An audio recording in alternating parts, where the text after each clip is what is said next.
পাগল মন মনরে দম ফুরালে বুঝবি কে আপন। বলেন পাগল মন মনরে দম ফুরালে বুঝবি কে আপন।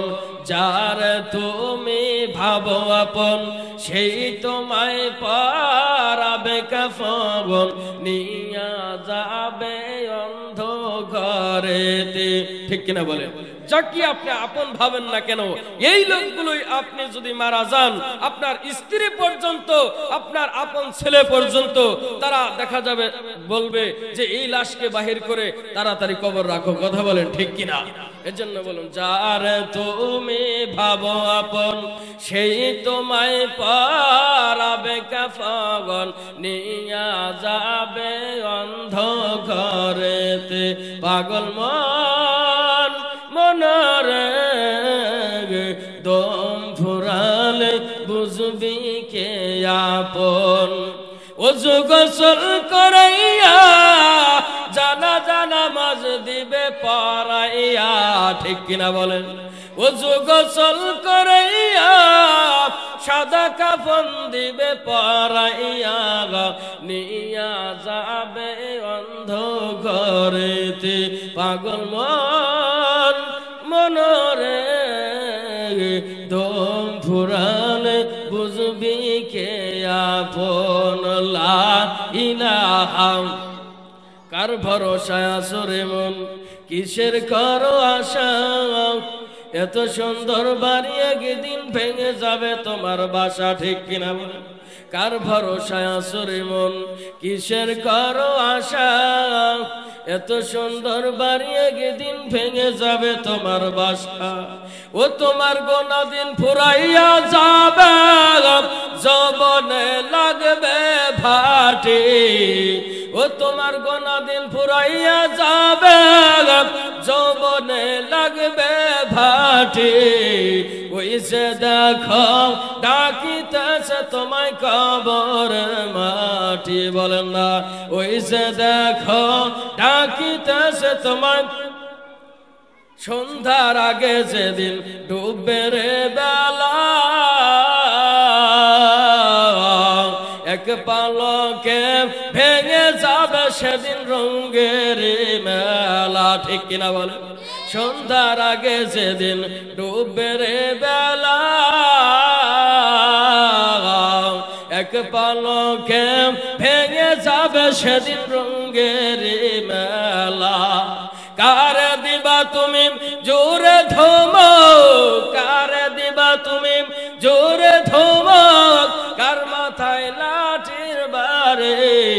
ওই যে দেখো ডাকিতেছে তোমায় কবর মাটি। বলেন না? ওই যে দেখো ডাকিতেছে তোমায়। কোন দিন জানব আয়েশা পারে, কোন দিন জানব আয়েশা পারে আজরাইলের হাতের চিঠি। ওই যে দেখো ডাকিতেছে তোমায় কবরের মাটি। মুসলমান ভাইরা আমার, পর্দার অন্তর আড়ালের মা বোনেরা, ও ঢাকাবাসী, ও যুবক ভাইরা, গভীর মনোযোগ দিয়ে শুনবেন। ও মা বোনেরা, আল্লাহ রাব্বুল আলামিন ডাক দেয়া জানা দেয়, বাল হুয়া কুরআনুম মাজিদ ফি লাওহিম মাহফুজ। আল্লাহ পাক রব্বুল আলামিন ডাক দেয়া জানা দেয়, এই কুরআনুল কারীমকে, এই কিতাবকে আমি আল্লাহ পাক রব্বুল আলামিন লৌহে মাহফুজের মধ্যে রেখে দিয়েছিলাম। এই কিতাবখানা আমি আল্লাহ রব্বুল আলামিন লৌহে আসমানের মধ্যে, ওই জায়গার মধ্যে আমি আল্লাহ রেখে দিয়েছিলাম। তবে আমি আল্লাহ এই কিতাবকে, আসমানকে ডাক দিয়ে বললাম, আসমান ডাক, তোমার উপর আমি কোরআন নাজিল করতে চাই।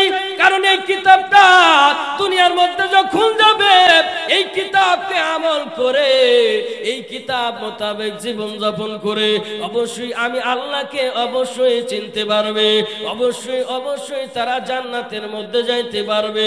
আমার আল্লাহ পাক রব্বুল আলামিন আসমানকে ডাক দিয়ে বলে, আসমান রে তোমার উপর আমি কোরআন নাজিল করতে চাই। আসমান ডাক দিয়ে বলে, আল্লাহ এই কিতাব আমার উপর নাজিল করিয়েন না, কারণ এই কিতাব এত ওজন এত ভার, এই কিতাবের ওজন আমি সহ্য করতে পারবো না। এ দরদের আল্লাহ এই কিতাব অন্য জায়গায় আপনি নাজিল করে দেন। আল্লাহ পাক রব্বুল আলামিন পাহাড়কে ডাক দিয়ে জানা দেয়, পাহাড় রে তোমার উপর আমি এই কিতাব খানা কোরআন খানা নাজিল করতে চাই।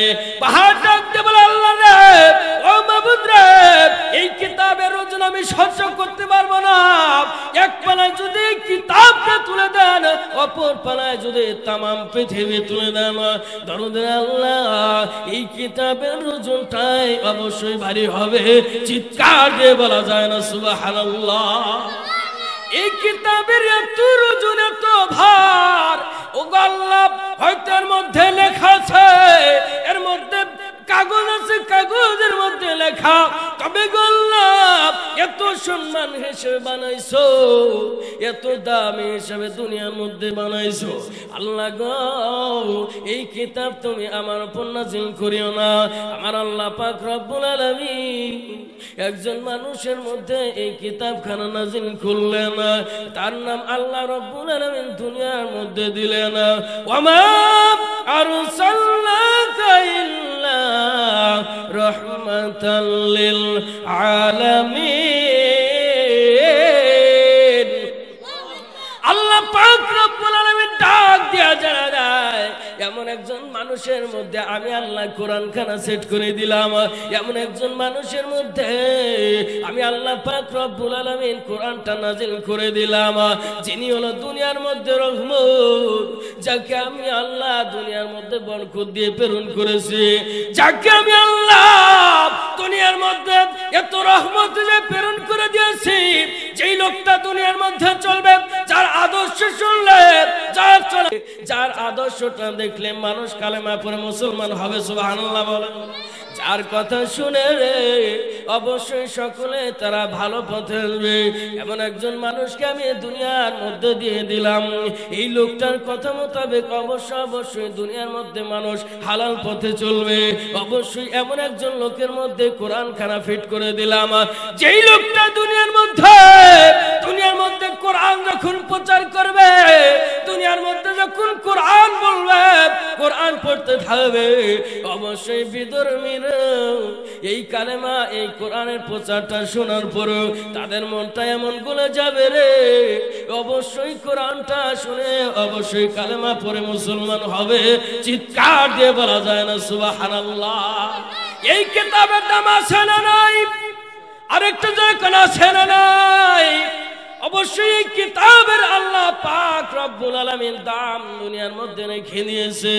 এই কিতাবটা আল্লাহ পাক রব্বুল আলামিন দুনিয়ার মধ্যে দামি হিসাবে প্রেরণ করেছে। আল্লাহ পাক রব্বুল আলামিন ডাক দেয়া জানা দেয়, ওগো নবীজি আপনি দুনিয়ার মধ্যে এই কিতাবটা অবশ্যই আপনি প্রকাশ করেন, আপনি দুনিয়ার মধ্যে এই কিতাবটা বলতে থাকেন, পড়তে থাকেন, অবশ্যই হেদায়েতের মালিক আমি আল্লাহ হয়ে যাব। চিৎকার বলা যায় না আল্লাহু আকবার। হিদায়াতের মালিক কে? আরেকটু জোরে কোন কে? হিদায়াতের মালিক হলো আল্লাহ। যারা দুনিয়ার মধ্যে আল্লাহ পাকের দিকে আগাতে থাকবে, যারা কোরআন মোতাবেক জীবন যাপন করতে থাকবে, আমার আল্লাহ রব্বুল আলামিন ডাক দিয়ে জানা দেয়, বান্দারে অবশ্যই তোমাদেরকে হেদায়েত দান করে অবশ্যই আমি আল্লাহ তোমাদের জন্য সাহায্যকারী হব।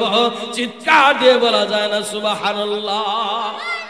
এজন্য মুসলমান আল্লাহ পাক রব্বুল আলামিন আল্লাহর নবী বিশ্ব নবীজিকে ডাক দিয়ে জানায় দেয়, নবী গো আপনি দুনিয়ার মধ্যে পড়েন, এই কিতাবটা যখন পড়তে থাকবেন অবশ্যই মানুষজন তারা বুঝতে থাকবে, অবশ্যই কোরআনের চমকটা এত সুন্দর লেগে যাবে। এর দুনিয়ার মুসলমান ভাইরা আমার, পর্দার অন্তর আড়ালের মা বোনেরা ও ঢাকাবাসীরা, ও যুবক ভাইরা গভীর মনোযোগ দিয়ে শুনবেন। এই যে ছোট্ট ছোট্ট মাসুম গোলামেরা ছোট্ট ছোট্ট সন্তানদেরকে দেখছেন, অনেক সুন্দর মাথার মধ্যে টুপি, আবার গায়ের মধ্যে জুব্বা পাঞ্জাবি লাগা দিয়েছে। এই সন্তানগুলো এক সময় দেখবেন তারা হক্কানি হাফেজ হবে, আলেম হবে। কথা বলেন ঠিক কিনা? আবার কোরআন অবশ্যই দুনিয়ার মধ্যে প্রচার করতে থাকবে। মুসলমান ভাইরা আমার, দোয়া শুন, আল্লাহর কিতাব, এই আসমানি কিতাব, এই জমিনে কিতাব না, আসমানি কিতাব। আল্লাহর নবী ডাক দিয়ে জানা দেয়, ও গো উম্মতেরা, তোমরা জানো না এই কিতাবটা দুনিয়ার মধ্যে যখন পড়বে অবশ্যই মানুষদের অবশ্যই ভালো লাগবে। কারণ দুনিয়ার মধ্যে একটা গান শুনলে দেখা যায় এক নয় দুই নয় তিনবার শোনা যায়। কথা বলেন ঠিক কিনা? এক নয় দুই নয় তিনবার অবশ্যই শোনা যায়। কিন্তু আল্লাহর এই আসমানি কিতাব, এই আসমানি কিতাব যতবার পড়বে, যতবার তেলাওয়াত করবে, অবশ্যই মুসলমানদের অন্তর ঠান্ডা হবে। চিৎকার দিয়ে বলা যায় না ঠিক কিনা? আমাদের এলাকা, আমাদের এই দেশের মধ্যে, ঢাকার মধ্যে কারি সাইদুল ইসলাম আসাদ আছে। কথা বলেন ঠিক কিনা? এত মায়ার তেলাওয়াত, এত সুন্দর কণ্ঠরাগ, এত মায়ার তেলাওয়াত, এত সুন্দরভাবে তেলাওয়াত করি। আমি বয়ান করার আগে আমার এক ভাই তেলাওয়াত করেছে, এত ভালো লেগেছে। দেখেন কোরআনের তেলাওয়াত কত সুন্দর, কত ভালো লাগে। মুসলমান ভাইরা আমার, পর্দার অন্তর আড়ালের মা বোনেরা, ও ঢাকাবাসীরা, ও যুবক ভাইরা, আপনি কেন কোরআন মানবেন না? কেন আপনি কোরআনের দিকে ধাবিত হবেন না? কারণ এই কিতাব আল্লাহ রাব্বুল আলামিন রশি হিসেবে দুনিয়ার মধ্যে ছেড়ে দিয়েছে। কথা বলেন ঠিক কিনা? এই কিতাবকে আল্লাহ পাক রব্বুল আলামিন রশি হিসেবে দুনিয়ার মধ্যে ছেড়ে দিয়েছে। যখন বান্দা এই কিতাব মোতাবেক জীবন যাপন করবে, যখন কিতাবটা ধরবে, অবশ্যই আল্লাহ পাক টান দিয়ে জান্নাতের মধ্যে দিবে। জবান খুলে বলা যায় না সুবহানাল্লাহ।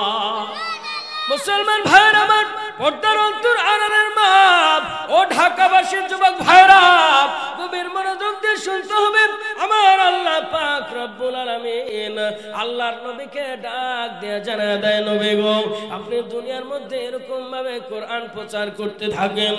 আল্লাহর নবী, বিশ্ব নবী জনাবে মুহাম্মদুর রাসূলুল্লাহ সাল্লাল্লাহু আলাইহি ওয়াসাল্লাম, তিনি যখন রাত্রি গভীর মধ্যে যখন কোরআন তেলাওয়াত করে, আল্লাহর নবী যখন এরকম ভাবে কোরআন পড়তে থাকে, এ মুসলমান, এ ঢাকা জেলার বাইরা, ও পর্দার অন্তর আড়ালের মা, আল্লাহর নবী বিশ্ব নবী জনাবে মুহাম্মদুর রাসূলুল্লাহ সাল্লাল্লাহু আলাইহি ওয়াসাল্লাম যখন তিনি গভীর রাতে কোরআন তেলাওয়াত করে, আবু জেহেল পর্যন্ত ওই নবীর কিতাব শোনার জন্য গেছে। জবান খুলে বলা যায় না ঠিক কিনা? কারণ এই কিতাব এমন একটা কিতাব, কথা বলেন ঠিক কিনা? যেই কিতাব এমন একটা কিতাব, যেই কিতাব পড়লে এত পরিমাণ কলিজা ঠান্ডা হয়ে যায়। আল্লাহ নবী জনাবে মুহাম্মদুর রাসূলুল্লাহ সাল্লাল্লাহু আলাইহি ওয়াসাল্লাম তিনি কোরআন তেলাওয়াত করে গভীর রাতের মধ্যে যখন কোরআন পড়ে, আবু জেহেল প্রত্যেকদিন আল্লাহর নবীর ওই কোরআন শুনতে যায়। সুবহানাল্লাহ বলেন, আরেকটু জোরে কন্না সুবহানাল্লাহ। মুসলমান ভাইরা আমার, এক পর্যায়ে যখন আবু জেহেল কোরআন শুনতে যায়, আবু লাহাব, উতবা, সাইবা, আরো যারা আছে সকলে কোরআন শুনতে যায়। এক পর্যায়ে দেখা গেল আল্লাহর নবী বিশ্বনবী জনাবে মুহাম্মদুর রাসূলুল্লাহ সাল্লাল্লাহু আলাইহি ওয়াসাল্লাম গভীর রাতে কোরআন তেলাওয়াত করে রে। ওই সময় আবু জেহেল অবশ্যই কোরআন শোনার জন্য যায়। সকলে তারা ওই গোত্রের লোকেরা যায় আর কালেমা পড়ে মুসলমান হয়। এক পর্যায়ে আবু জেহেল চিন্তা করল, এই কিতাব যদি মুহাম্মাদের এই গ্রন্থ যদি শোনে, এক পর্যায়ে দেখা যাবে সকলেই কালেমা পড়ে মুসলমান হয়ে যাবে, সকলেই আল্লাহ দলে চলে যাবে। উলাইকা হিজবুল্লাহ, আল্লাহ দলে তারা চলে যাবে, তারা তো আর আমাদের দলে থাকবে না। এরকম ভাবে যখন কথা বলে রে, এরকম ভাবে বলে আর মানুষদেরকে নিষেধ করে, তোমরা কেউ এই মুহাম্মাদের কিতাব শুনতে আসবে না। মুহাম্মদ পাগল, মোহাম্মদ জাদুকর কেমন যেন কি যেন মন্ত্র পড়ে, কি যেন কিতাব পড়ে, এই কিতাব কেউ শুনতে যাবে না। এ মুসলমান, এ পর্দার অন্তর আড়ালের মা বোনেরা, এ ঢাকা জেলার যুবক ভাইরা, গভীর মনোযোগ দিয়ে শুনতে হবে ভাই। দেখেন আবু জেহেল ওই কোরআন থেকে বিমুখ করার জন্য, ওই কোরআন থেকে সরে দেওয়ার জন্য, আবু জেহেল ওই আল্লাহর থেকে বিমুখ করার জন্য কোরআন ওই শুনতে নিষেধ করতে চেয়েছিল। জবান খুলে বলা যায় না ঠিক কিনা? এ মুসলমান ভাইরা আমার, অবশ্যই অবশ্যই এই কিতাবকে দুনিয়ার মধ্যে অলি গলিতে প্রত্যেকটা জায়গার মধ্যে এই কোরআনকে প্রচার করতে হবে।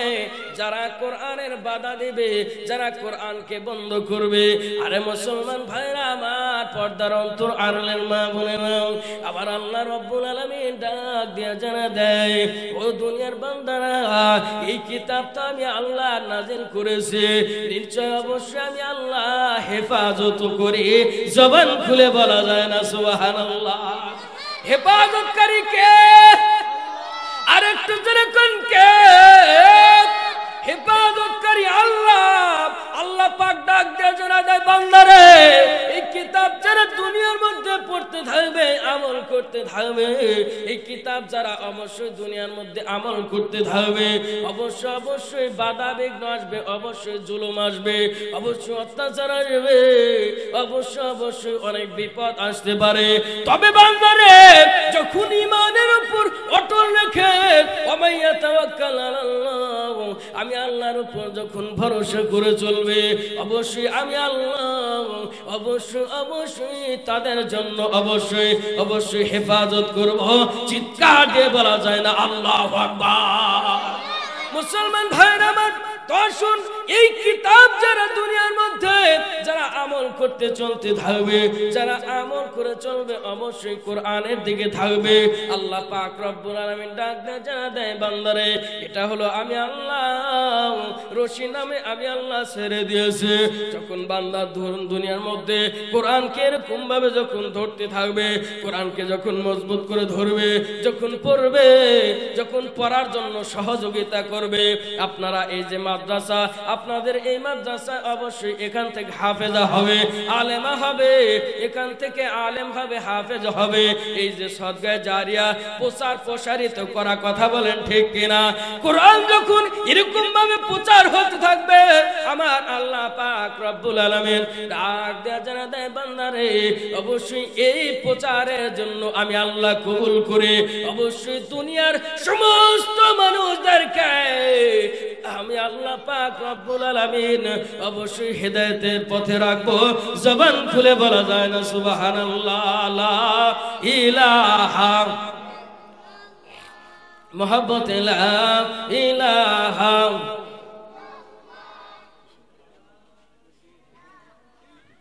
জবান খুলে লা ইলাহা ইল্লাল্লাহ, লা ইলাহা, লা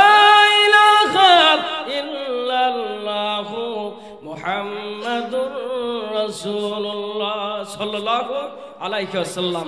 আল্লাহ পাক যতটুকু কথা বলার তৌফিক দান করেছিলেন, আল্লাহ তাআলা সকলকেই কোরআন মোতাবেক জীবন যাপন করার তৌফিক দান করুক। জবান খুলে বলুন আমিন।